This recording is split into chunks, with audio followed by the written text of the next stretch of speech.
have today with me doctors Alex and Molly Wittig. These are my super good friends from my other home in Blenheim. And they are here with me today to tell you all a little bit. Hey, Coco, that's Coco.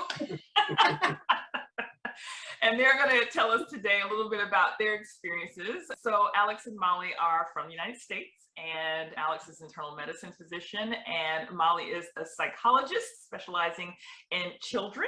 And so we're going to chat a little bit about their experiences in New Zealand, and we're going to also focus a little bit on lifestyle. And I want Alex to tell us a little bit about his experience becoming a fully board certified physician in New Zealand. So thank you all so much for joining me today. I appreciate your time. Yeah, thanks for having us. Thanks for having us. So I want to start off with a little bit about both of you all. So if you don't mind, I would like you all to tell us about when you came to New Zealand, and more importantly, why? Why did you come to New Zealand? Want me to take this one? Sure. We initially came in 2010 just to check it out. We had a child who was 11 months at the time, and we came over on Easter Day and rented a camper van and basically circumnavigated New Zealand in 30 days as a sort of an exploration of whether or not this would be the kind of place we would want to move to, because in the 4 or 5 years leading up to that point, I was working as a hospitalist in Charlotte, North Carolina, and not really enjoying it as much as I had initially, and finding the American medical system really onerous and unrewarding. And so I basically approached Molly at some point and said, look, I either need to go back and retrain to do something else, or we need to find a country that I can practice medicine in and not come home grumpy every day. And so we started looking, and that led really all over the world for a search. You start in the States trying to figure out if you can make it work somewhere else in the US, and then, okay, what about Canada, and what about the Caribbean, and hey, Mexico, and Central America, and blah, blah, blah. And eventually you get to New Zealand and you realize you can't go much further.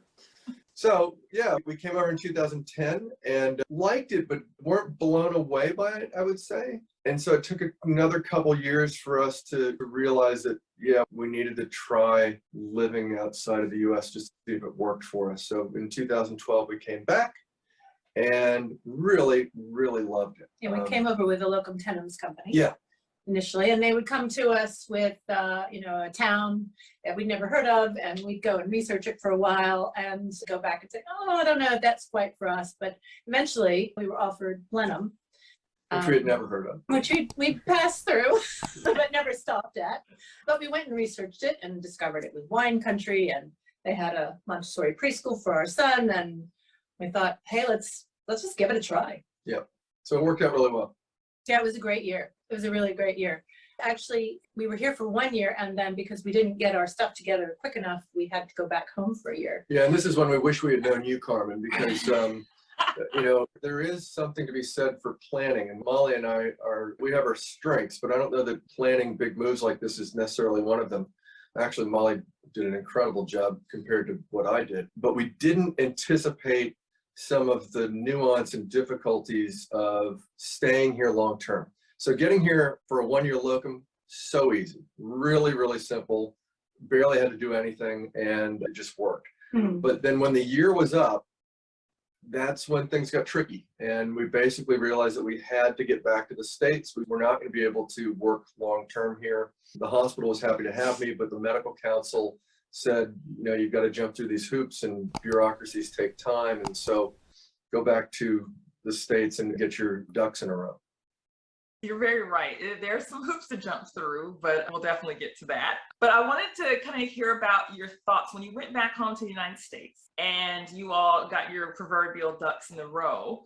What was going through your mind when you decided to come back? Did you know at that time this was going to be a permanent move? Were you thinking that this is just going to be another couple of years? What were you all thinking as a family at that point? Well, honestly, we thought we were going to give it a real go back at home. I had a really cool private practice that I was working in. I was hopeful that we could make that work, and we were hopeful that maybe Alex could retry the system, and so we really kind of thought, okay, let's give it a go and see if we can make it work. A couple things worked against us, though. One, we went from winter to winter.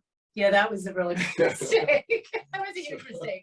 So we had like 12 months of winter, and it was a rough winter in Charlotte. And then the canker worms came out for spring. So just as we were coming out of winter, like there was like a biblical infestation of these worms, larvae. These larvae that fall out of trees. It really did feel like someone was trying to tell us something.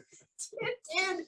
And having just spent a year in New Zealand, Which is just idyllic. it's so idyllic. And then we moved back to Charlotte, which is a big city. It was very, very fast paced, a lot of Keeping up with the Joneses. yeah, a lot of consumerism, and the city is and still building. And it just sort of was very confronting to us. And we thought, okay, well, it was fairly clear to us that we wanted to go back to New Zealand.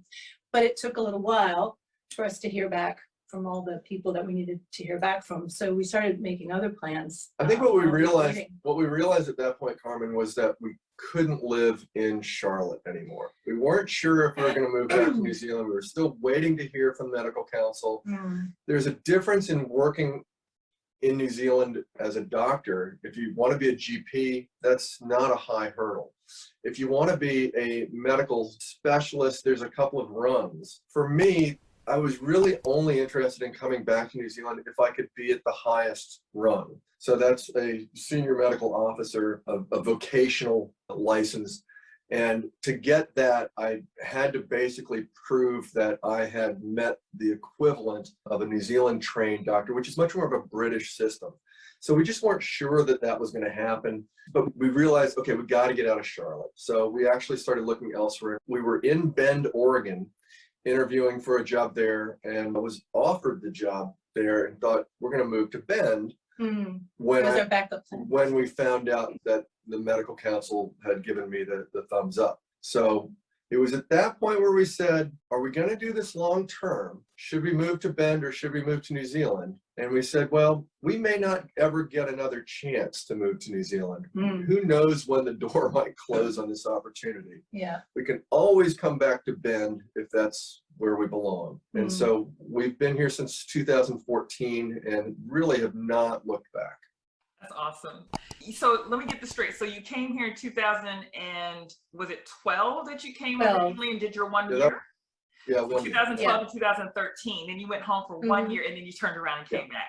The end of 2013 that we came back. That's great. And not a bad way to do it though, Carmen. I mean, we didn't plan it that way, but what it did do for us was cement in our minds just how different life was in the States versus in New Zealand and how much happier we were. Because I think anybody moves somewhere and then starts to feel homesick at some point and starts questioning, hey, is this the right decision? We got the opportunity to make the decision twice. And so there was just never any doubt at that point that this was the right thing. Yeah, we haven't looked back since. I think that year back in the States was really hard on us. Yeah. Because there was a lot of uncertainty and again, 2 winters, which was hard. But I think that, like you said, it did cement that we wanted to be here, and we haven't looked back since. And it's been amazing. Like, I really love it. And I know it is hard to leave your home country because you're leaving family and you're leaving friends, and that's hard, but Molly's made more friends here than we probably had, in the first year. She made more friends here than she had in 10 years in Charlotte. Yeah, that's true. I can attest to the social butterfly. Molly knows people, and I'm like, how do you know these people? So I just remember that about you. Just because she has a great personality, everybody. So there you go. Well, thank you. But I think also Kiwis are just so genuine and open and real. Yes. That there's nothing, you don't have to cut through anything. It's just, they're just there. They're just there, who they are, and they're easy to get to know. It's there's not a lot of pretense. There's not a lot of ulterior motives. Yeah, I agree. I definitely agree that genuineness is beautiful. Now, Molly, you had just mentioned something about moving away from friends and family and everything. How have you all as a family kind of navigated missing that family? You have, a younger child, so you have a 12-year-old son now. And how have you made sure he's had that connection to the United States and kind of stay connected with family outside of COVID, of course? Yeah. Well, I mean, technology is awesome. It allows us to, we can FaceTime and Zoom family back in the States, but we were going home every year for about a month. And so we go, you get a lot of leave in New Zealand, which is cool. So we'd go home for a month and chill and see our family back in New Orleans and go back to Charlotte and say hi to our friends there, and then come back home, and then come back to New Zealand, and then we felt like we had our fill. Yeah. Yeah, that was actually a really good system for us. I mean, it's not as, living in Charlotte for 10 years, we weren't seeing our close family regularly anyway, but to be able to go back to New Orleans for a month every year was a really nice way to kind of catch up with everybody. So COVID's been hard in that respect. I think to be on the other side of the planet and not be able to easily go back and see family is hard at this point. It's definitely been difficult. I agree with you. I think that we noticed that we had more quality time at home when we lived in New Zealand or even here in Australia because of the amount of leave that you're actually guaranteed. So that's really critical. And I'm glad that you all did get a chance to go home and spend that kind of time. Now, Molly, again, focusing on you. So of course you're a psychologist. What type of things did you have to do to get into your role as far as comparability in New Zealand? It was actually pretty easy because I have a PhD from Louisiana State University, which is an accredited, program. I just needed to send to the psychology board here. I had to send them all my transcripts and letters of recommendation. And it's a lot, but compared to what Alex had to do, mine was pretty straightforward. And they just had to look at it, made sure I was who I said I was, and then I'd done what I said I'd done, and they licensed me. So that was pretty straightforward. It was pretty easy. Now I haven't looked back, and I've since then opened a private practice, and it's been humming along quite nicely. Very good. So yeah. Very good. Now, Alex, back to you. Now, you said yours were a lot more hoops. I know it's a long thing to describe, but overall, how long did it take you to get your full vocational registration in New Zealand? Well, it was a bit fragmented because of the way we did it with a year here under a locums and then coming back. But in the year between, it just involved me sending a lot of paperwork to the medical council. And some of it's just strange because I remember having to send my curriculum from medical school. And I didn't keep my curriculum from medical school. So you end up going online and having to find out what the curriculum is now and then printing that up and sending it in. And some of it just feels weird. You just don't know that you're actually providing them the information that they want. And there's nothing really to guide you. There's guidelines online and whatnot, but you really need someone to almost hold your hand through the process. I was amazed that I actually got through the way I did. And I think part of it was because, to be an SMO in New Zealand now, you almost have to get a PhD in addition to your MD. Seriously, most of the new training doctors are getting advanced degrees in order to get the position that I hold in New Zealand now. And so it was helpful that I'd worked for 10 years in a hospital, in an acute care setting that worked to my advantage. And then also I had gotten a master's degree in public health. And so I think that worked to my advantage as well. So that when they did sort of put my training up against what they considered to be the standard for the British, Australian, New Zealand systems, they came back and told me that I was close, not equal, but I can't remember exactly the wording, but it's generally substantially comparable or partially comparable. Yeah, I can't remember which one of those I was, but what it then meant was that I had to spend a year under supervision, which is what I had actually done the first year already. So I was under supervision of my colleague. And so that meant that every month, I believe, I had to go into his office and just sort of discuss a few things, and he had to sign a piece of paper. And, fortunately, he was a real ally and supporter of what I was trying to do. So that was not a barrier at all. And then at the end of that year, I had to do an exam, but it wasn't a written exam. They sent two examiners to my hospital, one from Auckland and one from Christchurch, if I remember correctly. And they shadowed me for a couple of days. And that is a nerve-wracking experience. No matter how experienced or competent you are, it's just having somebody watch you and sort of double check everything you do and question your rationale for doing things is very intimidating. And I remember just being really freaked out about that because so much rides on that then. Your future is in these people's hands. But that actually wound up going really well, and they had nice things to say. And now the beauty is I'm done. I don't have to do any more board exams. I don't have to do, Forgot about those. yeah. I mean, one of the things that was just driving me crazy in the States was that I had my board recertification hanging over my head. And it was going to require that I did so much, what do you call it now, Carmen? I've been away so long, I can't remember the name of it. CME or CPD or maintenance and certification, they all have It's MOC. MOC. So MOC was fairly new and people were really, really upset about it. And I remember thinking this was just not going to fly for me. I can't work and do MOC at the same time. But in New Zealand, my job is MOC. I mean, we do so much collegial stuff where we work with each other and sign off on each other's work, and it's all about collaborating. And then we have radiology meetings that everybody goes to. We have M&M meetings. We have grand rounds. And it's almost like being back in residency, but it's all the good parts of residency where you feel like you're learning all the time. And I say this, I've said this 100 times, but I'm so much better of a doctor now than I was before I came to New Zealand. My level of knowledge is so much higher, and my understanding of medicine and, you know, sort of the philosophy of medicine, not just, I was a really good hospitalist in that I knew how a hospital worked and I knew how to get somebody through a hospital experience, but I wasn't really that good of a doctor, I don't think. I've become a much better doctor and a much happier doctor, and my patients are so much happier. And yeah, I enjoy You have more time with your people too. And yeah, I enjoy work. I really enjoy That's work. awesome. That's he does. not That's the awesome. case. And that says a lot. That says a lot about your quality of life. It also translates to home life. It It's night really and day. does. It changes It's night life. and day. It changes life. It's the best move we ever made, Yeah. and so happy we did it. So let me ask you this. So you all are parents. You have one little boy. Tell me about your thoughts on education there, because a lot of people always worry, and a lot of the clients I work with have children, and their concerns are like, I'm moving my kid to another system. How is this all going to work? And what do you feel like the schools are going to give my child, or do you feel like they're adequate? So what have your experiences been with education for your son? Well, look, when we were looking for places to move, there were certain criteria that we, put into the Google search, and one of them was education. And we wanted to make sure that we weren't moving to, a Caribbean country where our child wasn't going to get a good education. So that sort of stretched a lot of those countries off the list.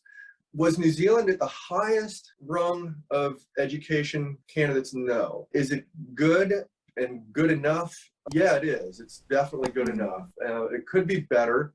I think every parent wishes that their kid had more. So I guess it's all relative. But, fortunately, we have a pretty self-motivated kid who I think could homeschool himself if he had to.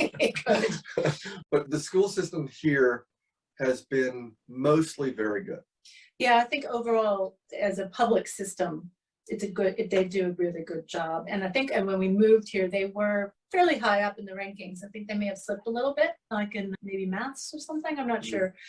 But anyway, but I think overall it's good. And because we're in a small town, our choice is limited. So there's no option for a private school or or an alternative school or anything like that. So we just have the standard. But it also really, I think it just depends on what you're looking for, because one of the things that Molly was doing in Charlotte, she's an all-purpose psychologist in New Zealand, but in Charlotte, she really was specializing in children, especially anxiety in children. And she was seeing so many of these kids who were coming from these really high pressure programs in Charlotte private schools. And so there's none of that. I mean, you're not going to find, these really intense schools here in New Zealand. And if that's what you think it takes to get your kid educated, then maybe you should look elsewhere. Although there are private schools in the bigger cities. Big cities, yeah. You could go to. If you're looking for that. But I don't think that's what we want for an education. I mean, one of the things that they do in New Zealand, for example, is kids are really expected to do a lot of social or public speaking. So Vaughn is required to do presentations. And you see these young kids who can get up in front of a crowd. Yeah, they start at 5. And they're just wonderful. They're really, really impressive. Yeah, cool. I don't know about the other schools, but his school is, I think, particularly. But no, you're right. In general. But if you were to compare them to, like, if you were to have them test maths against like your average Korean kid, they'd probably get blown out of the water. Yeah. But the end result, I don't think it means that Koreans get a better education. There's just a different emphasis. Yeah. I think what I like about the school system here is they're very well-rounded, which to me is really important. It's important for them to have, good social skills and have their social emotional well-being taken care of. There's an emphasis on being outside and playing sport, whatever that means to you. I think, and as well as having the basic curriculum. So that's quite nice. There's a real balance. So Vaughn's homework burden is low. And there's a community, which I love. I love the community. I mean, I can walk into, and would not be the case, I imagine, in an American school. I can walk in and out of his school and go and drop, like, oh, he forgot his lunch, and I can just go and drop it into his backpack and leave. And like, that's still wide open for us, which now there's no active shooter drills, none of that. No, none of that. There's no metal detectors. No metal detectors. Yeah, no. I wave hi to the receptionist as I go by, and she waves to me, and there's just a real sense of community, and it's lovely, and we feel safe and protected. And we live in town. It's a small town, but we still live in town. And if he wants to go ride his bike or go for a walk, I feel really good about him doing that. I don't worry. Yeah, it's just it's a good place to raise a kid. It's a good place to raise a kid and a good place to raise an adult. I like that, raise an adult. All right, Ouch, so I guess the last question for both of you all is, I guess if you could go back in time and tell Alex and Molly circa 2012, 2013 or whatever, when you were kind of making this decision, is there something that you wish you'd have gone back and said about this move? Is there something that you would have done differently, prepared differently for? What would you have told your old self then? I would have told me to apply for residency that first, when we were applying for our visa, we should have also applied for residency because it's a 2-year window. And that would have got us started on our track for citizenship much, much earlier. And of course, if we decided to go back to the States, that's no skin off your nose, you haven't lost, but I would have started that process right then. Yeah, and along those lines, I don't know how you know this in advance. I guess some people are more clairvoyant than others, but I think we weren't sure that this was going to be a long-term decision. So when we got here, everybody said, oh, remember, you've got 48 months to move your money over without a tax penalty. And A, 48 months seemed like forever. And B, it didn't seem like, I don't know, Julie, like, was it real? And was I gonna take money out of an IRA to move it over and pay the penalty there? Yeah. So we just didn't. And now one of the things that I do worry about long-term is, what are the tax implications going to be? And so that shouldn't be a reason to stop you. If everything else I've said is do your homework. Yeah, everything else that we've said is appealing, and it sounds like this is the right move for you, then taxes shouldn't be the reason you don't do it. But realize that there are some caveats to the financial stuff. Yeah, I didn't move to New Zealand to be rich, but move to be happy. Yeah, so, but we probably will have to do something about our finances at some point. I'm not sure exactly how that's all going to work out. Okay. And somehow, like, renouncing citizenship might enter into it, which is just an awful thing to think about. But yeah, anyway. That's definitely a topic for another one. Yeah. It is, isn't it? Well, the other thing I would say is I would bring a bigger container. We downsized. Oh, yes. God. That was a mistake. Yeah, bring your stuff, man. Because it is expensive to buy things here. God. So I wish that we'd gotten a bigger container and bought more stuff on the other side. Yeah, the stuff we Ship gave it over. away before we left, man. I know, you're like, that was dumb. Yeah. That was so dumb. Yeah. Oh. Well, I don't think that's a bad thing. Actually, I think that there's a happy medium to be had because Yeah. the opposite of Alex and Molly is what Bruce and I did. You can probably see a little bit of the background. We bought everything, like everything. And this is a funny fact. I think we really annoyed the people that did like our container because one of the things that Bruce and I did is we bought like a year's supply of toilet paper. And in a box. And the lady that opened and did our inspection was so annoyed. She's like, "We have toilet paper here." And I was like, no, but I like this brand, you know, it was kind of it was a typical like stupid American thing, but I really think that we overdid it. And now we're stuck with the thing like, how do we jettison some of this stuff? Like we're too stuffed up now. And so I think there's like a happy medium, but you're very right. There's certain things that you definitely need to put in a container. Toilet paper is not one of them. No toilet paper. No, leave the toilet paper, bring the couch. Bring the couch, not the toilet paper. So there you go. Yeah. So you all, thank you all so much for taking the time and telling us about your experience in New Zealand. I'm sure there's going to be some people that want to like follow up and hear a little bit more from you. So hopefully we will have some ways that we can connect with you all, and maybe we'll do a part 2 in the future. But I do really appreciate your time. Thank you so much. Awesome. I really see this becoming a recurring thing where maybe we branch off and have our own podcast. There you go. We can totally do that. That'll be fun. Working out. Casual talks with talks with the Whitticks and Browns. Love it. Thank Cool. you. It's been awesome, Carmen. Thanks a lot.